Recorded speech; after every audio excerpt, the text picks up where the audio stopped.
Sou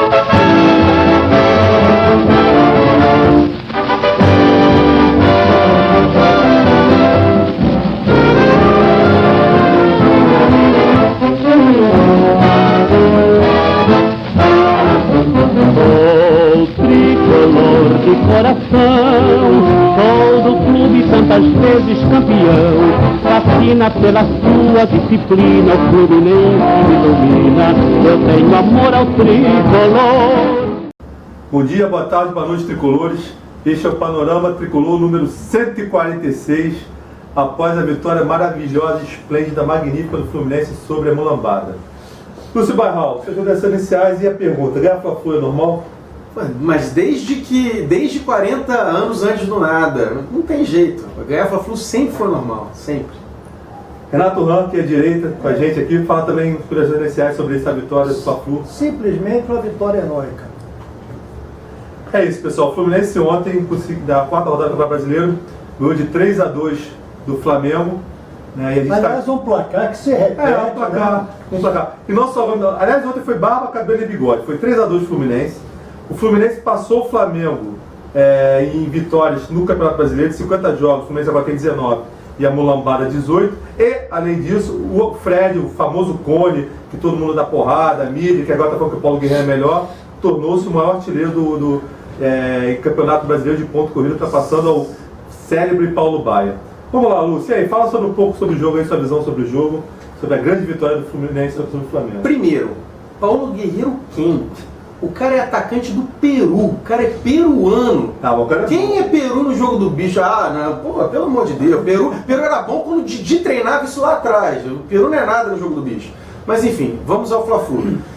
O Fluminense jogou muito bem, manteve a mesma postação de time como foi contra o Corinthians só faltou a vitória, jogou tão bem quanto.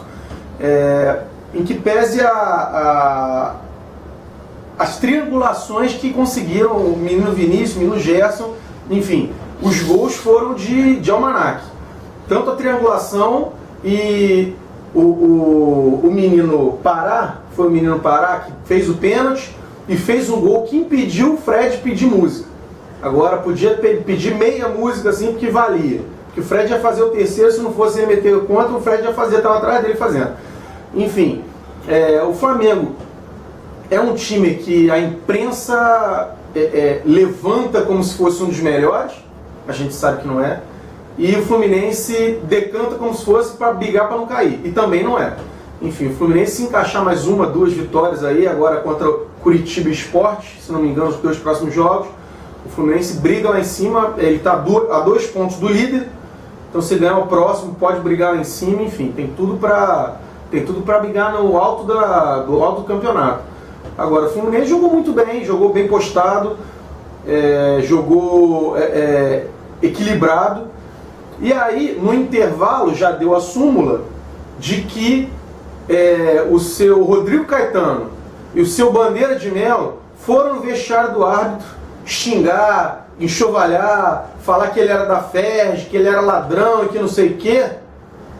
Com 5 minutos do segundo tempo, tem um lance que nem falta foi, que o jogador do Fluminense foi expulso direto.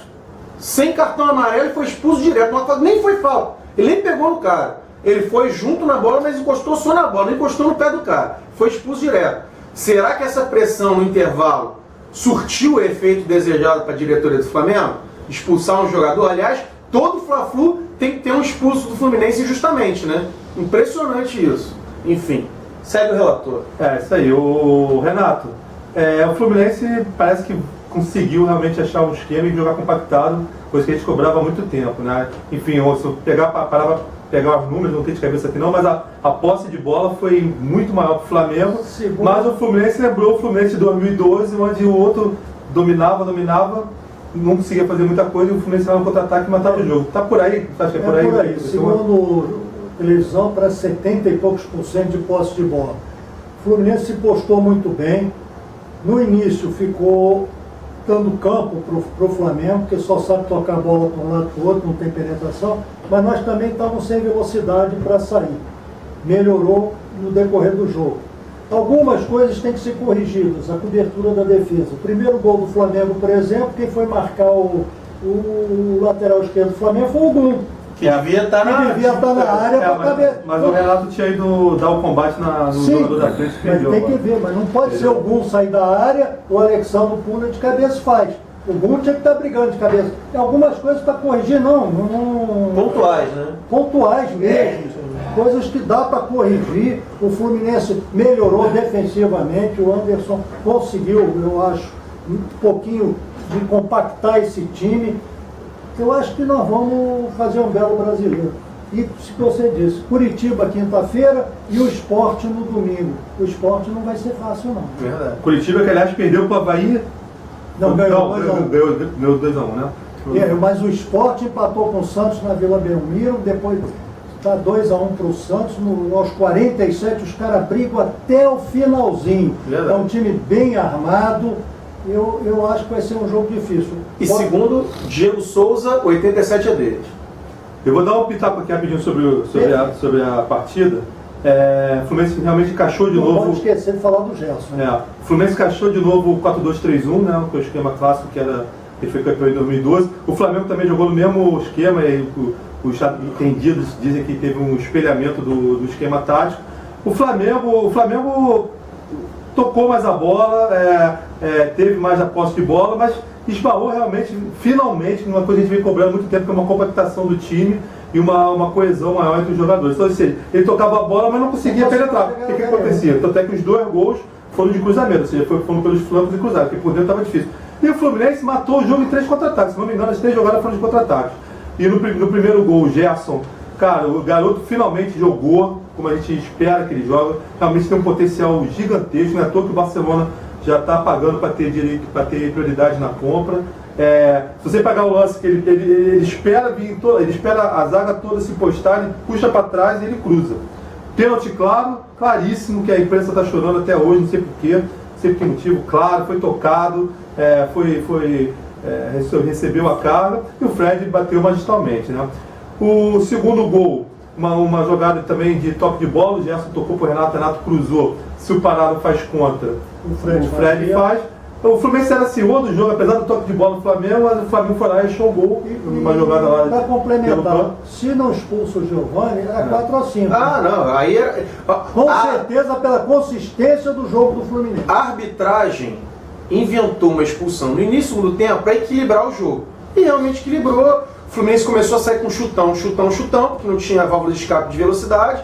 Era bola para o mato, bola para o mato. Até que aos 40 eles acharam, e dos 40 até os 48, 49, quando acabou o jogo, foi 8, 10 minutos de Deus nos acuda, que aí os caras vieram com pressão e tal, acabou. Mas assim, a arbitragem fez de tudo para equilibrar o Fla-Flu, que senão seria uma porrada histórica, senão seria 4-5, e põe na conta da arbitragem esse equilíbrio. Porque era para ser muito mais. E aí, acabando a minha análise aqui que eu fui cortado, aí o Fluminense estava 2x1, o Fluminense volta para o segundo tempo e era esperar que o Flamengo fosse para cima, né? Só que, cara, de cara, a gente arma um contra-ataque de uma bola, se não me engano, perdida lá na direita pelo Marcelo Cirino, que não jogou porcaria nenhuma. E o Fluminense arma um contra-ataque, e aí, cara, eu acho que o Fluminense também descobre um jogador, que é o Vinícius, né? E, cara, tomara que ele dê jogador que sirva de lição para a torcida mais corneteira do planeta. O que cornetaram o Vinícius, algum jogador, cara, há de se dar tempo aos jogadores. Cara, uma coisa é jogar num time lá, mais ou menos, outra coisa é jogar no Fluminense. Ainda mais, enfim.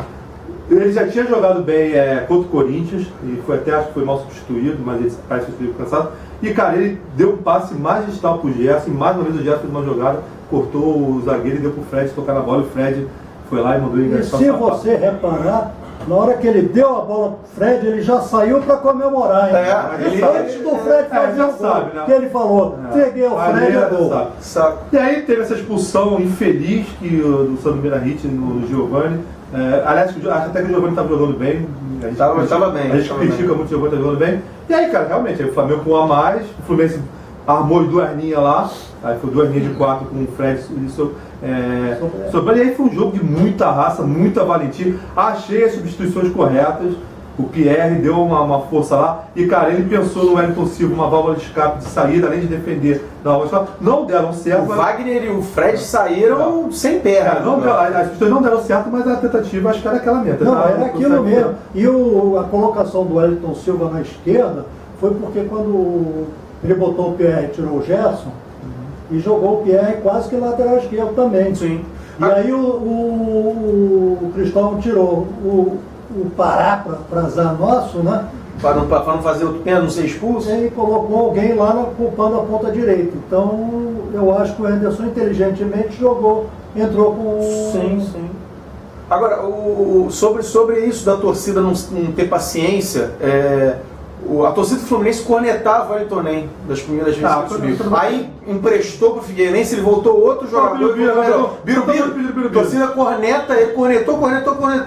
Marco Júnior, corneta. Aí volta, agora o Corinthians quer, mas não sei quem quer, agora presta. Mas a torcida do Fluminense, ela ficou mal acostumada com o dinheiro da Unimed. Então preferia o Leandro Amaral, figurão, velho, com 30 e tantos anos, bichado, do que um moleque subindo da base. Acabou isso. Agora temos que dar força para os moleques da base, para eles virarem jogadores. Se não virarem jogador, vender e vender bem. A torcida do Fluminense tem que ter paciência. Acabou. O dinheiro acabou no futebol mundial. Tirando Barcelona, Real e tal, no Brasil acabou. Então tem que parar de ser corneteiro. E, cara, além da vitória no Fla-Flu, né, magnífica, a gente já tem belo prazer de ver aquela zona de rebaixamento sendo frequentada por Flamengo e Vasco. E aí, teoricamente, o Fluminense é o único time do Rio na primeira divisão. Não, mas se eu terminasse hoje, o Botafogo estaria na primeira. Não, mas aí ele, se terminasse, ele não estaria. Ele voltaria, mas hoje só o Fluminense está na primeira divisão. Os outros dois estão ali, estão brincando. O próximo jogo, Cruzeiro e Flamengo. É porrada, o Cruzeiro já dá uma porrada lá no Mineirão e aí já sai da zona e deixa o outro mais afundado ainda. É isso mesmo. E aí, Fred, 108 gols. 108? 107. Cara, é impressionante. O cara, ele foi artilheiro do Carioca passado, do Brasileiro passado, da Copa das Confederações, dos últimos 4 torneios que ele disputou, ele foi artilheiro em 3. E ele é um Cone que faz gol. Nunca vi Cone meter tanto gol, rapaz. É porque chuta em cima do Cone, a bola bate nele. Rapaz, o cara sortudo. É impressionante a sorte que o Cone tem. A sorte que ele tem. Brincadeira. Ele é um sortudo. Ele faz muito gol. E aí agora, como o Botafogo, que era a maior vítima do Fred, está na segunda divisão, agora é o Flamengo na primeira divisão, a maior vítima do Fred com 9 gols em Fla-Flus. É isso aí, pessoal. Acabou o primeiro bloco, todo mundo alegre, feliz, com essa vitória magnífica do Fluminense sobre o Flamengo, que seja o começo da arrancada aí para coisas melhores no Campeonato Brasileiro. Daqui a pouco a gente volta para o segundo bloco de Panorama Tricolor número 146.